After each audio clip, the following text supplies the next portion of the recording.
So I'm going to give you some choices. Either the neighborhood pool story. Do you know which one I'm talking about? Oh my Okay. So gosh. either that one, I'll give you some choices. The gun in your dad's car, the warrant for the bomb guy, Drano. Just giving some keywords out to you, or the swing sets in other people's backyards and all that.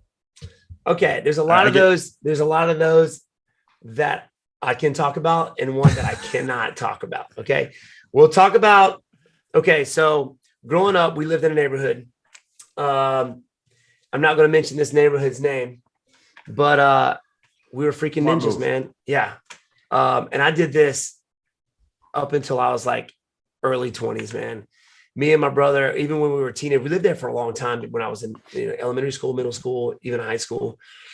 On the weekends, of course, I was a freaking ninja. Going to the martial arts, I had like a ninja suit. I would run around the neighborhood, and me and my buddies, when we were in like middle school, like I took it seriously. Like I really wanted to be a freaking ninja. I still do. I'm still wanting to be a freaking ninja. Yeah. So I had it down pat. I was so good, man. I would even go out by myself.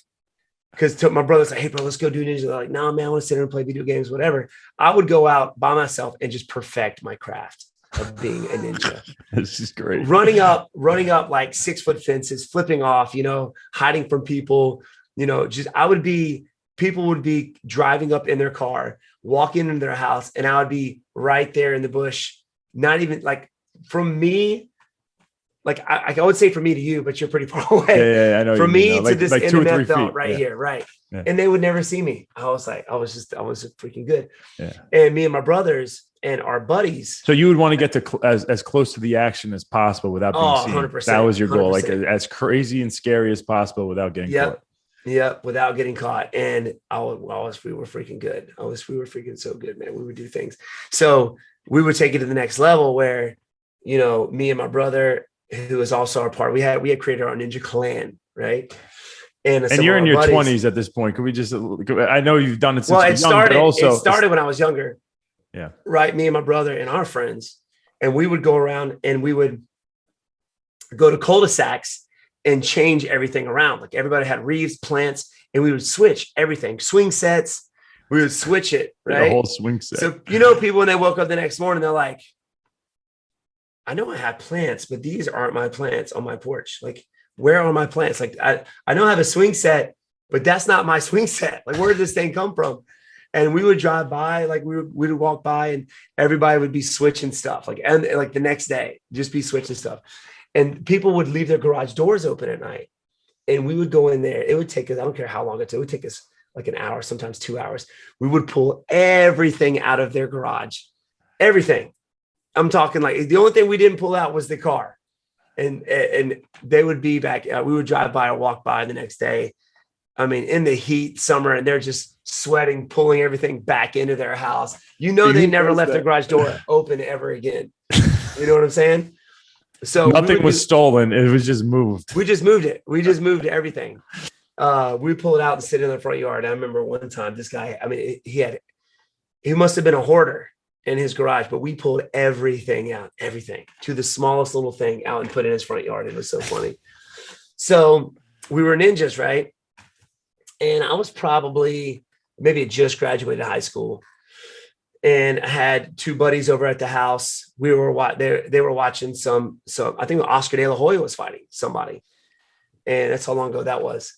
Oscar De La Hoya was fighting somebody. It was me, my buddy Matt, and another buddy of ours. I think it might have been Tony.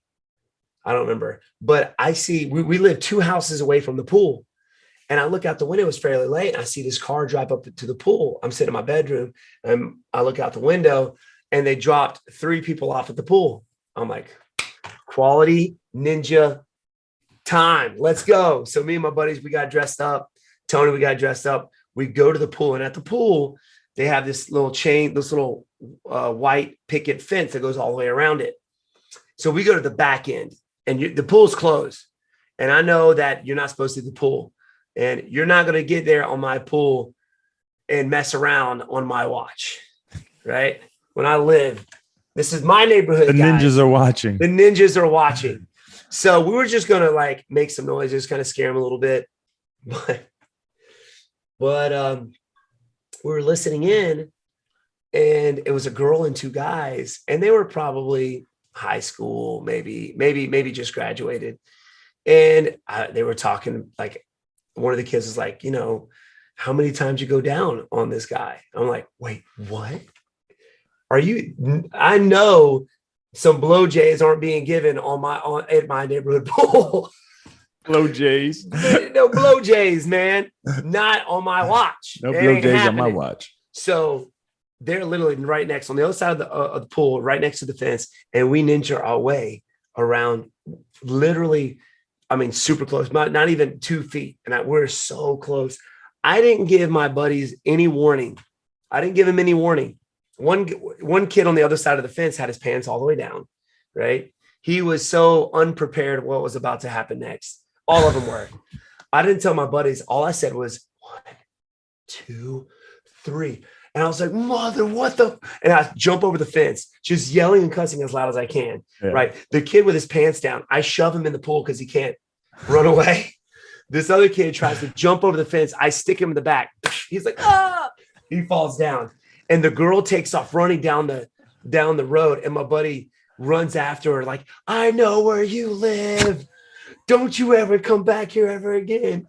Dude, it was so funny, that is amazing. How old were you at this point, you think? Funny. And be honest. I had just graduated, probably high school. I just graduated high school. All right. So how old was probably Tony? like So 17. Tony was like 8. No, he was probably in middle school.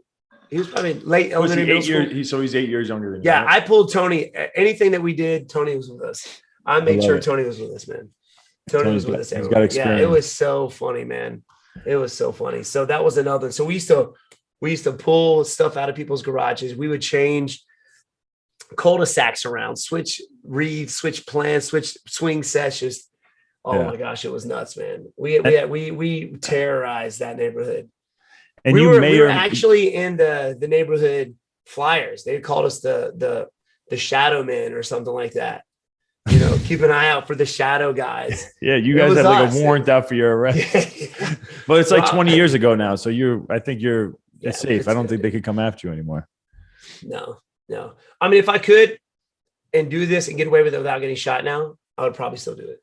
I know. Still be a ninja. The ninjas are still out there, so be careful in your local it got to the point that we had like earpieces, we had walkie-talkies. You know what I mean? We would make these Drano. We would get these little Coke bottles and fill them with Drano, and then you would put aluminum foil in it, and it created a gas where the bottle would just expand and blow up. So we had this alleyway that went from one end of the neighborhood all the way to the other end, and it was where neighborhood fences kind of backed up to each other, and then they would never touch. So it created this dark alleyway. Mm-hmm.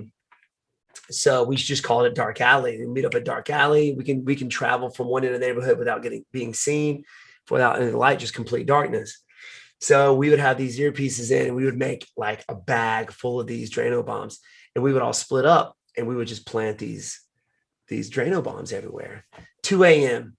and we would meet back up, and you would put a little bit of aluminum foil. It gave you time to get away. The more aluminum foil, the faster the gas would create. So you had these bombs we would plant, these explosions we would plant. We would meet back up and just sit there and just listen to these things go off. Boom! I mean, just all over the neighborhood. Sound like just, what was it? What was that freaking war where Japan came and started bombing us? World War II? No. Oh. Japan. Oh, World War One? No. Pearl Harbor. We're gonna edit this part out. Pearl Harbor, baby. Yeah. It just sounded like we were just I just kind of ruined that one. But American history. It was crazy. It was wild, man. We did some pretty stupid stuff in that neighborhood where they were probably glad to get rid of us when we moved out. They're like, finally, the Thompsons have left. The Thompson boys can't terrorize the neighborhood anymore. Thanks for watching today's episode. If you enjoyed it, please let us know in the comments below. Won't Back Down is also available as a podcast, so feel free to give us a follow wherever you get your podcasts.